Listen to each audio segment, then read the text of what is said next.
right, welcome back to Brownlow Books.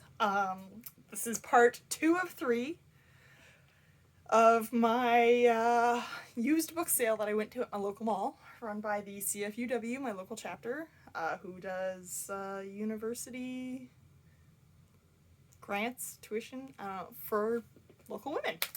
So they run a used book sale. They're supposed to do it every year. They haven't the last 2. Obviously, things have happened. But I went prepared, and I was like, I got my cash, I got my bags, I'm going to be more selective than I normally am when I'm faced with, $2 books. So the most I paid for something was $4, which is pretty nice. But yeah, as you saw in my first video, I had 3 stacks here. We're going with stack 2 now, and I'll show you some shit. Alright, we did Gillian Flynn, Dark Places. I still have not read Gone Girl. I still have not read Sharp Objects. I have not read anything she's ever done. That is the right author, right? I picked it up. I was like, if the way everyone goes on about this shit, I feel like I'm just gonna pick it up. I'm just gonna be fine.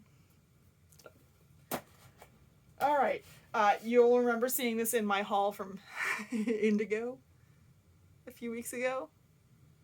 God, it's gonna be like 2 months before you see this. It's, like brand new. $3. I was like, I'm gonna bring that home and I'm gonna use it for my blind date with a book on my website that will be coming eventually. That's right, stocking up for a thing I don't even do yet. Alright. I got The Silent Patient, which I hear a lot about, and I thought was maybe a horror, but now I'm thinking it's maybe more just of like a psychological thriller. But, I mean, I've been hearing about it for a long time now. I found a copy in a really good condition here. So I was like, fuck it, let's do it. Isn't that not my motto of life? Fuck it, let's go. So very backwoods Canadian. Alright, got some Lisa Jewell, then she was gone. Not as much Lisa Jewell there as I kind of expected, based on what some of the other things were. But my god, the fucking amount of fucking Harlan Coben and John Grisham and it's like David Baldacci, whatever his fucking name is, I don't remember. But like the things that get classed as like men's fiction, so much Dan Brown. Lot of Outlander around there. I don't understand this town. I don't understand them. I specifically wore my shirt today to piss them off with my mask, piss off some townies. I only got one from like it's fucking ridiculous. One like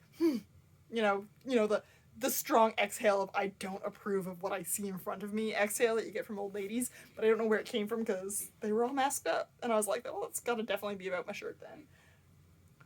Really wanted to tell someone to fuck off to their face today, and I didn't get to. Let's keep going with the books. Alright. Brooklyn. How do I say that? Calm Tobin? Sure. Fucking fake Irish over here. Little B. So, this is my 3rd attempt to buy this book. I bought it from a used book place. They sent me a fucking advanced copy of it with like the thinnest paper and like ripped cover, and I was like, bitch, the fuck is this? And so their customer service sent me a new one, and it was just like so sun bleached that this orange, supposed to be orange cover, was nearly white. Like it was a yellowy white. And I was just like, you guys are fucking kidding me, right? Like, you're fucking kidding me. And so, this is a book I've always wanted to read, and now I have a nice copy of it. Okay, this honker, Margaret Atwood, The Blind Assassin, was in the Canadian fiction, had some other lovely Margaret Atwood with it, but the Margaret Atwood with it was like teeny tiny paperbacks with like cracked spines and torn covers, and I was like, I will take this one to add to my Margaret Atwood, and that's it. Because there was copies of The Handmaid's Tale there, I already own that. There was copies of The Testament, I already own that. There was copies of fucking Alias Grace, which I already owned, and I was just kind of like, I'll just take this one. I'll just take this one. And like, so many of these books I picked up look like they've maybe never been read, or maybe been read once. Slight shelfware, I don't fucking know. Alright. Here we go. An Irish Doctor in Love and at Sea. I see this series. I have never seen the first one. I don't even know what the first one is called. I feel like there's so fucking many of this series. But they are set in Ireland. And I was like, I'm just gonna pick up a random one because I think you can read them as standalones, right? So, I thought I'd give it a shot. Doesn't hurt to have one. Give it a try. Alright. This is, I think, my second most interesting find of the day. My most interesting find of the day will be in the last video. Alright, so this is The Women of Waterloo County. Waterloo is a few regions that way. It's actually where I went to university. So, I don't know, this was just like sticking out at me from the history section. I was like, history usually with these guys is just like something fucking really old and out of date, and like more like, oh, war stuff is, because, you know, men. And so yeah, this was just kind of like sticking there, and I thought it was interesting. And so it's like different, like actually like biographies of different women from Waterloo County.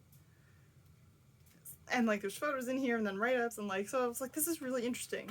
But it's also got an inscription here. So, to my woman of Waterloo County, Valerie from Mom, Mother's Day 2001.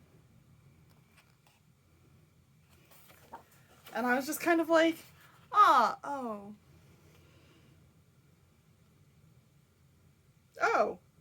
It was actually published by the people running the book sale, except a different chapter.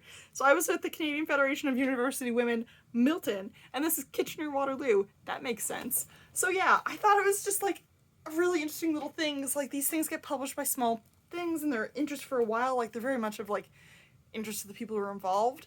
But like, in 20 years' time, this kind of thing becomes like a historical document, basically. Like I can't tell you how many times I've come across little like spiral bound notebooks that are like 50 years old, and they're like, the neighborhood came together, or the church came together, and the community whatever came together, and they're like shared their recipes and little short stories, and they wrote poems, and I'm like,